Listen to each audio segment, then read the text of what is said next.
창세기 1장 1절의 말씀입니다.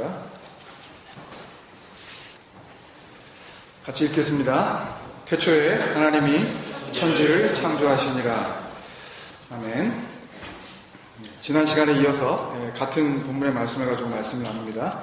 지난주에 창세기는 창조론의 매뉴얼이 아니라 그리스도의 그 진리를 내용으로 담고 있는 진리의 매뉴얼이라는 것을 우리가 같이 나누었습니다. 보통 창세기 하면 교회를 안 다니는 사람도 알 수 있을 정도로 창세기 1장 1절이 먼저 떠오르지요. 그리고 또 창세기 1장 1절 하면 당연히 그 천지 창조라는 웅장한 그 단어가 연상되기 때문에 성경의 기록을 그 자기들 수준의 그 문자적 표현으로밖에 볼 수 없는 우리 인간들은 창조라는 단어가 주는 그 사전적 의미 이상을 벗어나지를 못하는 겁니다. 그럴 수밖에 없어요, 인간은. 근데 문제는 창세기를 그렇게 바라보는 자신들의 관점을 내가 이래봬도 진화론 따위에는 속지 않는 창조론을 믿는 진실한 성도라고 하는 은근한 자부심으로 여긴다는 데 있습니다.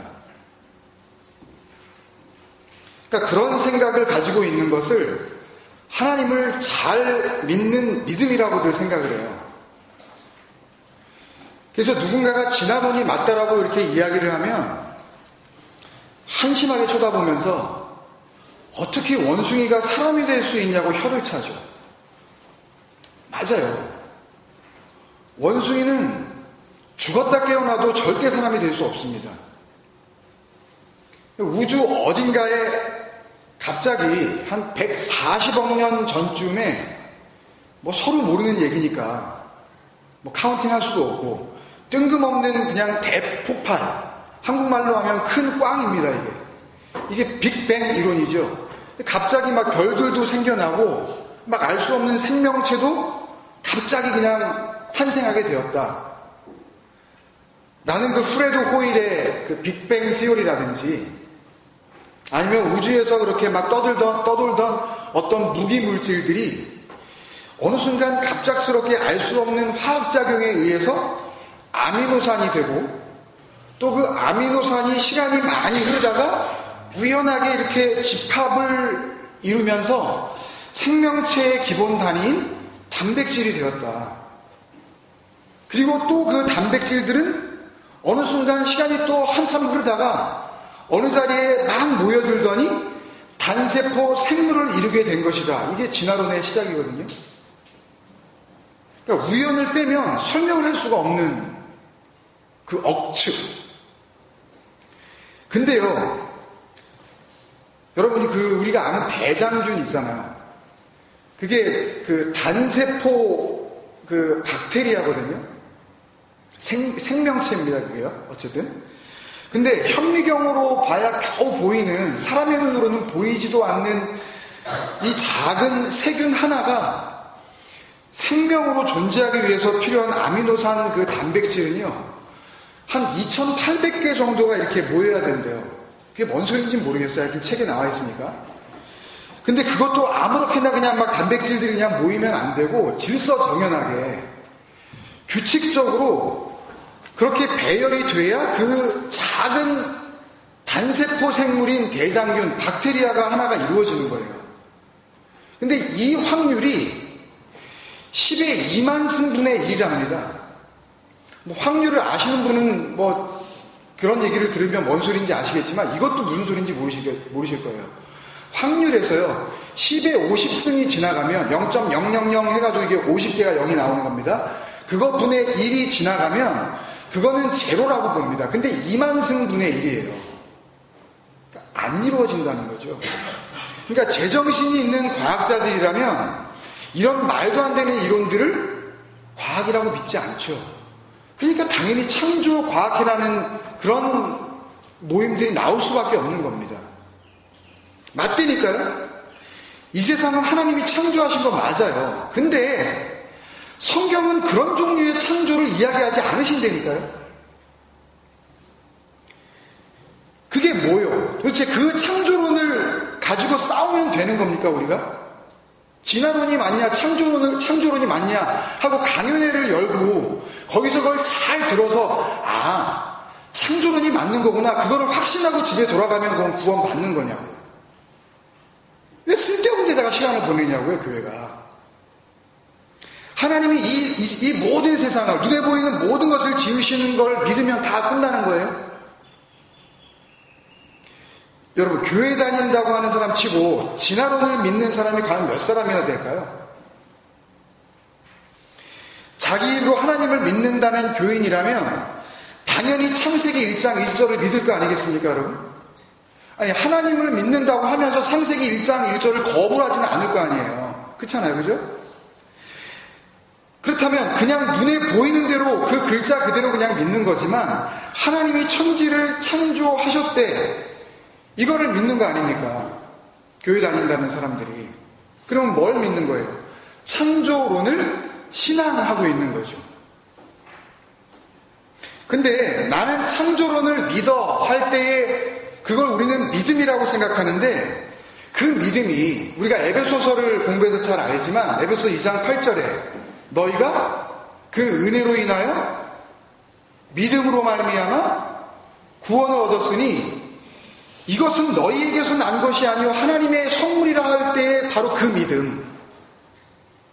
이라든지 복음서에서 여러 번 예수님께서 말씀하셨었던 내 믿음이 너를 구원하였으니 평안히 가라. 죄사함을 받았다.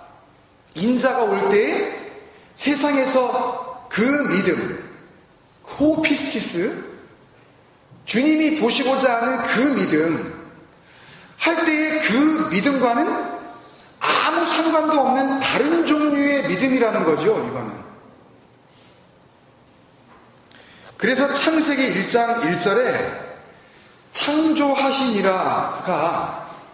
인본주의적인 그 문자에 사로잡힌 창조로 들리느냐, 아니면 히브리어 동사 바라가 내포하고 있었던 것처럼 성전 안에 머리로 오셔서 진리를 가르치신다는 구원의 복음으로 들리느냐의 문제는 나머지 성경 전체에도 영향을 미칠 수밖에 없는 거거든요. 여기서 이미 갈려버리는 겁니다. 진리의 자식과 거짓의 자식들이 창세기 1장 1절에서 이미 벌써 끝나버린다고요. 넘어갈 필요도 없어요. 그럴 수밖에 없는 게요, 잘 들어보세요, 여러분. 나라는 입장에서 보면 그 표피적 의미의, 그 사전적 의미의 그 creation, to create, 그 창조는요, 다름 아닌 바로 나 자신이거든요. 그잖아요. 그러니까 눈에 보이는 지금의 나가 곧 창조를 의미한단 말이에요. 그죠? 내가 창조됐다고 생각을 하잖아요. 그러니까 그 창조를 믿기 때문에 그런 눈으로는 성경을 백날을 봐도 일단 자신을 뭐로 보는 거예요? 이 몸뚱아리 가지고 그 글을 읽고 있는 나를 창조된 나로 본다니까요. 그 육적인 나를. 그러면 다시 말해서 그 나는 뭐예요? 죽어있는 거예요? 살아있는 거예요? 살아있는 거죠. 창조되었으니까. 그렇게 나는 살아있다라는 전제하에 말씀을 읽고 그 말씀을 그 선에서 이해할 수밖에 없단 말입니다, 여러분. 이게 무슨 소리인지 아시겠어요? 근데 그 내면적 의미의 창조, 그 바라가 의미하는 건 정반대 얘기란 말이에요. 넌 창조된 게 아니야. 네 안에는 그 창조주, 그 말씀, 그 하나님이 없어. 넌 그 집이 아니야. 넌 머리가 없다니까? 너는 그 진리를 몰라. 알 수도 없는 존재야. 한마디로 이게 뭐예요? 무슨 말이에요? 넌 살아있는 게 아니라 죽어있는 거야를 먼저 알려주신단 말이에요. 창세기 1장 1절은. 그 바라는. 그게 바라의 창조니까. 그러니까 그렇게 되면 성경을 읽으면서 어떻게 되겠습니까? 없는 거구나. 나는 죽어 있는 거구나. 그러니까 이 나는 아닌 거구나 라는 그 자리에서 그 전제하에 말씀을 읽어 나갈 거 아니에요. 그때 비로소 문자 안에, 그 기록된 활자 안에 갇혀 있었던 진리가 숨을 쉬면서 열리면서 나에게 능력으로 들어와, 성경이라는 거는 살아있는 내가 해야 할 어떤 행동 목록들을 제시하는 율법책이 아니고 죽어있는 나를 살리시겠다는 그 하나님의 열심을 설명하는 생명책인 거구나. 이게 될 거 아니에요. 요한복음 5장 21절 보세요. 아버지께서 죽은 자들을 일으켜 살리심 같이 아들도 자기가 원하는 자들을 살리느니라. 아버지가 죽은 자를 일으켜 살리신대요. 구약에 이런 일이 몇 번이나 나옵니까, 여러분? 잘해야 한두 번이에요. 선지자들에 의해서 그것도. 근데 뭐 많이 살아난 것처럼 이렇게 얘기를 하고 있고 아들도 또 그렇게 하신대요.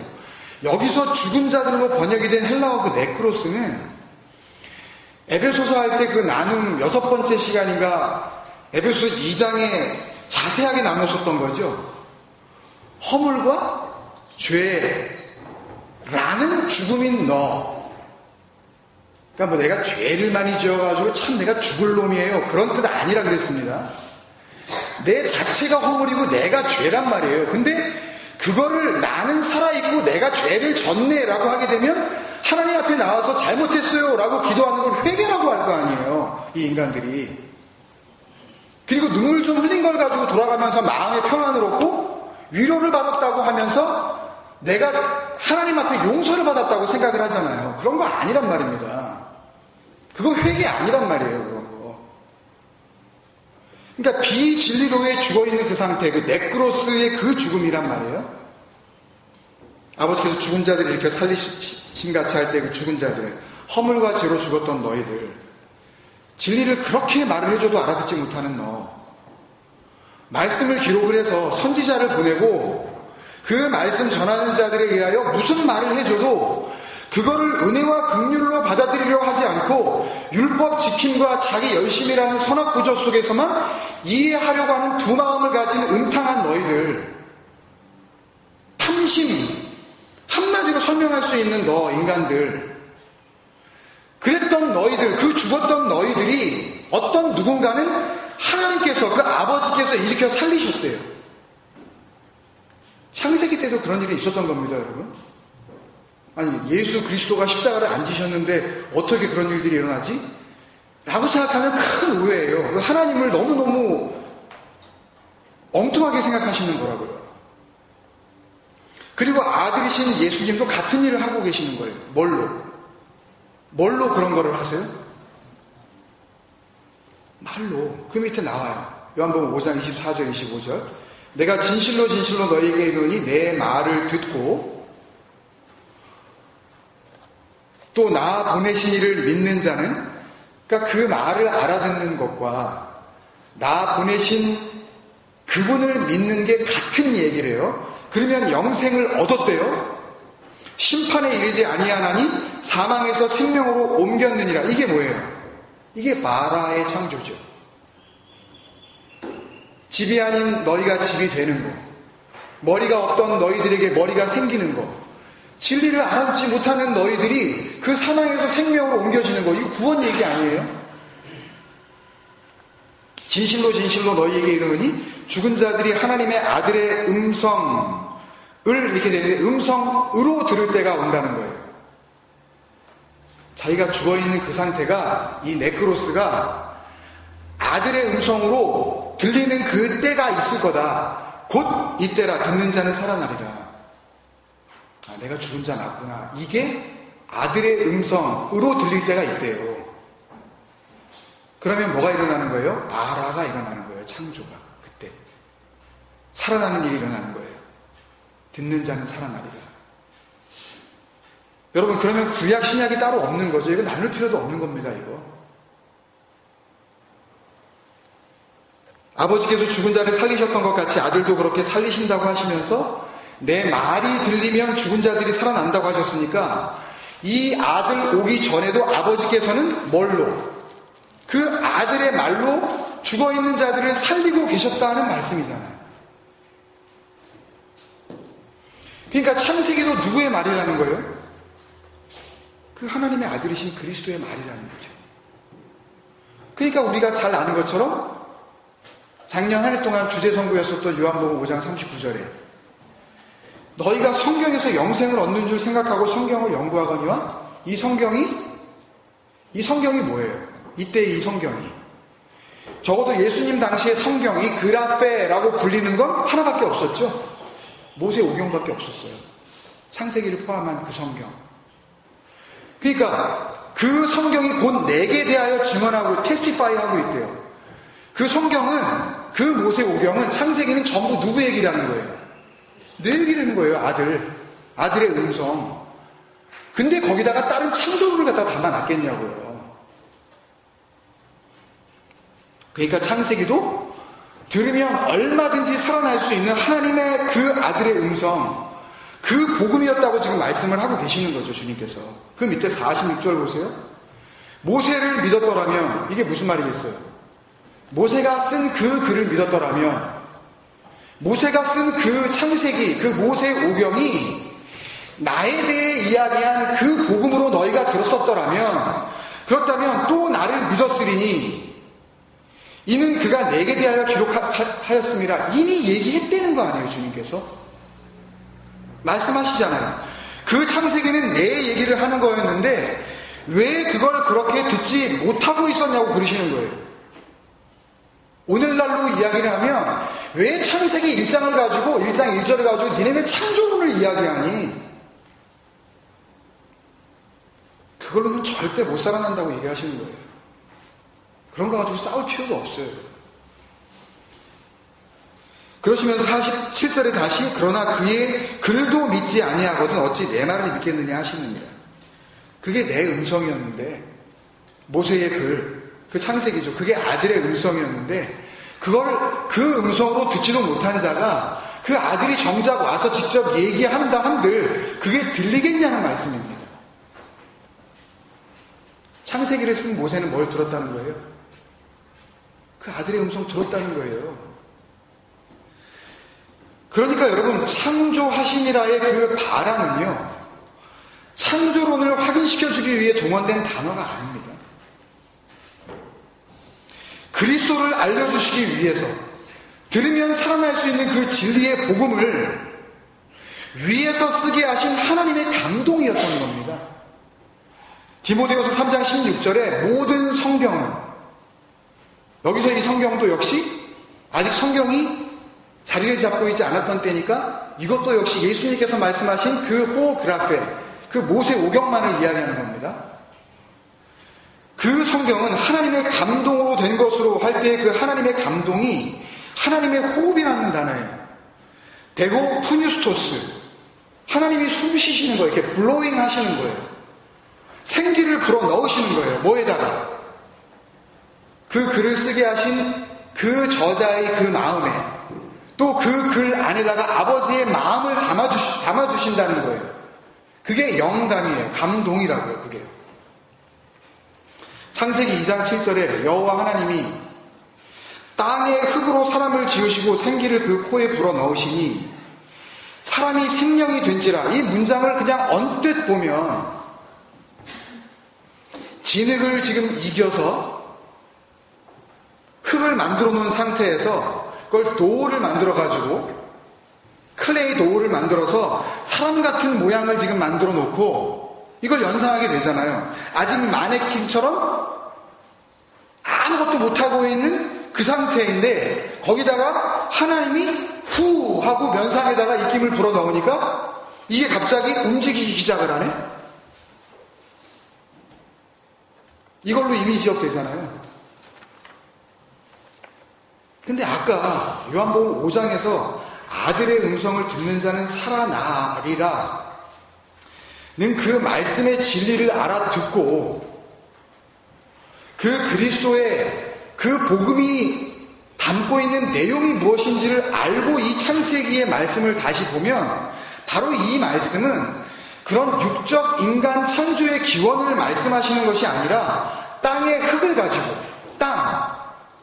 죽음 아닙니까? 흙, 먼지 아니에요? 없음, 그걸 설명하고 있는 겁니다. 죽음.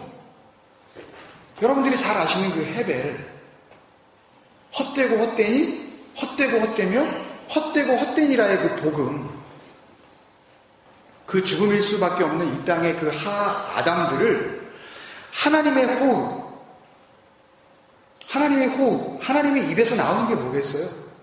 진리이신 하나님의 그 진리의 그 말이 나오시는 거죠. 진리를 담고 있는 아들의 음성이라 그랬죠? 하나님의 호흡이. 그걸 생명이라고 지금 말씀하고 있는 겁니다. 창세기의 표현으로. 하야, 레, 네페시 이렇게 표현을 했는데요. 창세기는요. 영원한 존재라는 뜻이에요. 그게 되게 하신대요. 뭘? 적 존재인 그 인간들을 영원한 생명으로 그렇게 만들어주신대요. 구원의 이야기죠. 복음입니다. 진흙으로 만든 인간 이야기가 아니라 그 아들의 음성을 듣고 그 아들을 믿으면 영생을 얻게 된다는 진리의 복음이 창세기 1장부터 구구절절히 처음부터 계시가 되고 있는 겁니다. 살아있는 호흡이라는 의미에서 생명으로 번역된 히브리어 단어가 하야 레 네펫인데요. 이 표현을 조금 힘들지만 지난주에 바라를 우리가 공부했듯이 한번 그 글자를 분석을 해보면 그 생명이 의미하고 있는 것이 무엇인지 더 정확하게 그 진리를 알 수가 있습니다. 먼저 살아났다. 죽었던 자가 살아나는 거죠. 살아났다는 의미의 그 하야는요. 히브리어 알파벳 헤트, 요드, 해 이 세 단어가 합쳐져서 지난주에 제가 그 바라를 쓸 때 그냥 그 무심코 왼쪽부터 그냥 오른쪽으로 써 나갔는데 히브리어 단어는 히브리어 문장은 오른쪽부터 왼쪽으로 써 나갑니다. 그 오해 없으시길 바랍니다. 이렇게 헤트, 요드, 해 오른쪽부터 이렇게 써서 나가는데요. 그래서 하야가 되는 건데 첫 번째 알파벳이 헤트는 가지고 있는 그 의미가 완성된 진리로서의 생명입니다. 요드는 그 진리 안에 머문, 그 진리 안에 속함, 그 진리 안에 살아있음. 해는요, 그 진리를 배워 살아가는 실존, 정말 살아있는 존재라는 그런 의미를 가지고 있어요. 그래서 이 세 알파벳이 모여 하야라는 단어가 되면 살아있다라고 그렇게 그들은 읽고 그 안에 담겨져 있는 내용을 알 수가 있는 거죠. 뭐라고 해석을 할 수가 있을까요? 이걸 다 합치면 완성된 진리라는 그 생명 안에 머물게 하여 그 진리를 배워 살아가게 하신 실존. 그게 생명입니다. 생명의 살아있음이라는 그 뜻입니다. 또 그 뒤에 영으로 번역이 된 레 네페시는요. 히브리어 단어 알파벳 4개로 이루어져서 라멧, 눈, 페, 신 이렇게 쓰였는데요. 먼저 라멧은 진리와 함께하는 순종이라는 뜻입니다. 그러니까 진리와 계속 함께하다 보니까 진리를 익힌 거예요. 그러니까 뭐가 진리인지 뭐가 진리가 아닌지 완전히 알게 된 그 상태, 그걸 순종이라 그럽니다. 그러니까 하나님께서 뭔가 말씀해 주셨을 때 이걸 갖다가 잘 지켜야지, 그거를 벼른다 그러는 거예요. 하나님을 대적한다 그럽니다. 이걸 안 지키면 하나님이 날 벌 주실까봐 억지로 하잖아요. 잘 모르는 그 어미하신, 그 엄격하신 그 하나님한테 잘 보여서 지옥 가지 않으려고 잘 지키지 않습니까? 온 교회가 그거 하잖아요. 주일날 빠지면 뭔가 큰일이 날까봐 말도 안 되는 주일 성수라는 말을 갖다가 만들어낸 것처럼, 그래서 한 번도 안 빠지면 뭔가 큰 복을 받을 것 같은 그런 착각 속에 빠지고, 한 번 주일날 예배를 빠지면 뭔가 벌을 받을 것 같은 그런 불안감 속에 살아가게 만들잖아요, 교회가. 아닙니다, 그런 거. 그런 내용이 아니에요. 이 순종이라는 것은 진리와 함께하여 진리가 되어지는 겁니다. 라멧이 가지고 있는 그 의미예요. 눈은 진리를 안으로 간직함, 그러니까 진리를 품는다는 뜻이고, 페는 진리를 배워 이제는 입을 열어 가르친다는 뜻입니다. 그리고 쉬는 진리를 들어 이제는 의롭게 되었다라는 그런 복잡한 뜻을 가지고 있어요. 그래서 영이라는 것은 이걸 다 합쳐보면 이렇게 한 줄로 설명을 할 수 있습니다. 진리와 함께하는 순종의 상태가 되어 안으로는 그 진리를 간직하고 밖으로는 입을 열어 그 진리를 가르치는 의로운 존재들 라는 뜻을 가지고 있는 겁니다, 여러분. 그러니까 하나님께서 땅적 존재인 죽음일 수밖에 없는 그 존재들을 하나님의 진리를 불어넣으셔서 그것을 생명으로 만드셨다는 그 이야기는요, 이제는 그 땅적 그 허무일 수밖에 없는 헛됨이라는 그 존재들이 참 진리가 뭔지 깨닫고 진리와 함께하여 자기 자신도 진리가 되어 이 땅에서 살아가는 그 존재, 그것을 생명, 하야 레 네펫이라고 하는 것입니다. 이게 창조예요. 창세기는 그 진리를 담고 있는 것입니다. 창세기 1장 1절은 바로 그 바라의 은혜를 우리에게 흘려주고 있는 것입니다. 죽었던 나, 흙, 먼지, 없음일 수밖에 없었던 나를 인식을 하고, 그런 나는 그 아들의 음성, 그 진리가 아니면 살아도 사는 게 아니라는 그 진리를 내가 깨달은 그 순간 하나님은 우리에게 하나님의 호흡, 그 진리의 은혜를 쏟아 부으셔서 살아있는 존재로 만들어 주시는 것입니다. 한 주간 동안 살아갈 때에 이 은혜가 여러분들이 삶 가운데 풍성하게 임하시기를 주님의 이름으로 축원드립니다. 아멘. 아까 우리가 부른 찬양 가운데 모든 찬양이 이 말씀을 담아내고 있어서 얼마나 감사한지 몰랐습니다. 근데 특별히 하나님 나 부르실 때에 내 어리석음 다 보셨지만 그 어리석음 멸시치 않고 지혜로 바꾸셨네. 하나님 나 부르실 때에 내 약함도 다 아셨지만 그 약함까지도 멸시치 않고 능력으로 바꾸셨네. 이거 바라를 설명하는 거 아닙니까? 집도 아닌 것들을 집으로 삼아주시겠다는 거. 뭘 어떻게 좀 잘해야 집이 된다는 이야기가 아니라 네가 집이 아니라는 걸 알면 집으로 삼아주시겠다는 거. 네가 정말 어리석다는 걸 알면 그 어리석음 위에 지혜 위에 지혜이신 그 머리를 붙여주시겠다는 거. 뭘 하는 이야기가 아니라 그 생명으로 우리에게 들어오시겠다는 그 은혜를 노래하고 있는 거 아닙니까, 여러분? 우리 한 번 더 이 찬양을 부르실 때에 여러분 정말 우리 안에 그 창조의 능력이 일어나기를 원합니다. 그냥 뜬금없이 창조론을 가지고 자꾸 씨름하지 마시고 그런 쓸데없는 거에 마음 뺏기지 마시고 시간 낭비하지 마시고 정말 내가 살아날 수 있는, 내가 정말 깨닫고 듣고 알면 그 하나님 그 자리에까지 인도함을 받을 수 있다는 그 진리를 깨달을 수 있도록 하나님 이 찬양 가운데 역사하여 주옵소서. 그런 가난한 마음으로 우리 같이 노래하지 않으시겠습니까, 여러분? 같이 한번 이 찬양 부르실 때 그 마음으로 우리가 함께 나아가길 원합니다. 찬양하겠습니다.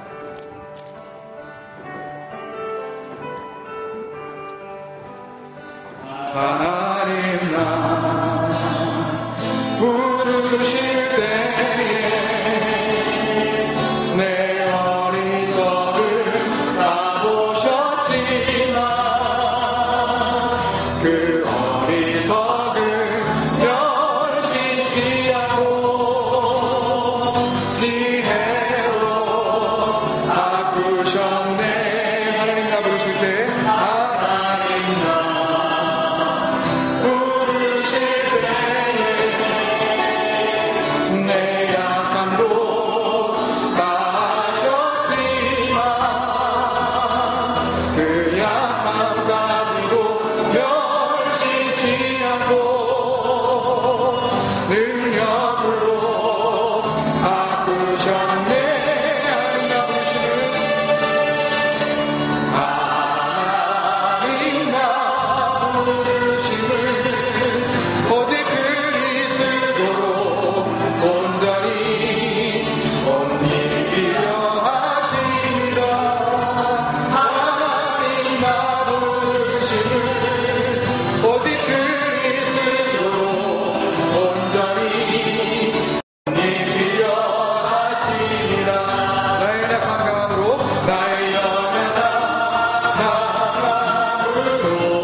말씀과 찬양을 우리 마음에 담고 한번 같이 기도하겠습니다.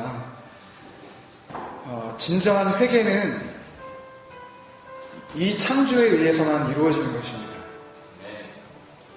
그러니까 내가 뭔가 깨름직한 어떤 그 문제를 내어놓고 고해성사하듯이 이걸 용서해달라고 하는 그게 회개가 아니라, 진짜 회개는 나는 죄덩어리일 수밖에 없기 때문에 이런 나를 죽이시고 살려달라고 하는 그 간절한 고백이 내 안에서 나올 때 그걸 회개라고 하는 겁니다. 그 죽은 자가 그 아버지 앞에서 뭘 할 수 있겠습니까? 날 살려달라고 말할 수밖에 없는 거죠. 그때 우리에게 자유가 있는 겁니다, 여러분. 아무것도 할 필요도 없는 그 진정한 자유와 평안, 그 은혜 가운데 여러분들이 나아가시기 바랍니다. 여러분 입을 열어서 기도하십시오. 진정한 회개의 기도가 우리 안에서 나오길 원합니다. 하나님, 내가 누구인지 보게 하시고 진정한 나를 찾을 수 있는 창조의 은혜를 나에게 허락하여 주옵소서. 같이 한번 기도하실까요?